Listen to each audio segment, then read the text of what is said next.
সকাল সকাল আইসা পড়লাম রাস্তার মাথাত। আর রাস্তার মাথায় কেন আসলাম? আজকে যেমন অরসপুর অনেকদিন পরে, প্রায় 2 সপ্তাহ পরে অরসপুর যেতেছি কাজ করার জন্য।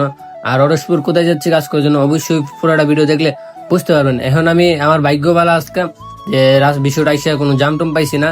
এখন আমরা বিষয় থেকে চলে যাবো চান্দুরা থেকে যাবো অরসপুর। দেন কিভাবে যাচ্ছি সব কিছু বলবো টোটালে। আর এখন যারা যারা আমার পেজটা ফলো করে নেয়, পেজটাকে ফলো করে আপনাদের পাশে রাখবেন। তো হ্যালো গাইস, আসসালামু আলাইকুম, সবাই কেমন আছেন? আলহামদুলিল্লাহ, আপনার দোয়া আছে অনেক ভালো। তো বিষয় থেকে বাস উঠে গেলাম, বাসে উঠতে যাবো আমরা চান্দুরা যাওয়ার পথে, মানে আমি যে জায়গাতে বসছি চেয়ারের মধ্যে যে লুটটা লাগতেছে বাবার ইয়ে করে জিল্লি মারতেছে রাইট নাও। এখন এসে পেলাম সাবাসপুর থেকে আমরা চলে যাবো চান্দুরা। আর সাবাসপুরের ব্রিজটা যে দেখতে মানে বিকাল টাইমটা অনেক সুন্দর লাগে। আর এখন তো সূর্যটা মাথার উপরে অতটুকু সুন্দর লাগতেছে না, আসলে সৌন্দর্যটা পাওয়া যায় সূর্য ডুবার সময়, তখন তো অনেক সুন্দর লাগে। এই জায়গার মধ্যে অনেক মানুষ আসে আড্ডা দেয় এবং ঘোরাঘুরি করে।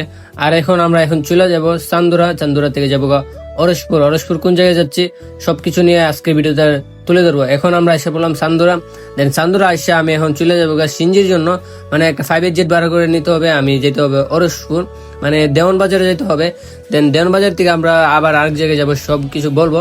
এখন আমরা যাইতেছি একটা সিঞ্জির জন্য, মানে একটা 5 জেট ভাড়া করার জন্য। সামনে যাই দেখি 5 জেট পাই কিনা। তো সামনে আসার পরে অনেক পানি টিলেসে লাগতেছে, আমার পানিতে কোনো কাম হবে না, এই জন্য একটা টান্ডা নিয়ে নিলাম। তো টান্ডা নিয়ে ওই পারে দেখতেছি একটা সিঞ্জি দাঁড়িয়েছে। তো সিঞ্জিকে নিয়ে মানে একটা 5 জেট দাঁড়িয়ে রয়েছে, এই 5 জেটকে নিয়ে এখন আমি চলে যেতেছি দেওয়ানবাজারে। দেন দেওয়ানবাজারে যাওয়ার পথে রাস্তাঘাটের যে অবস্থা, যা কখনো আমি মুখে প্রকাশ করতে পারবো না। আপনি যদি আসেন তাহলে বুঝতে পারবেন।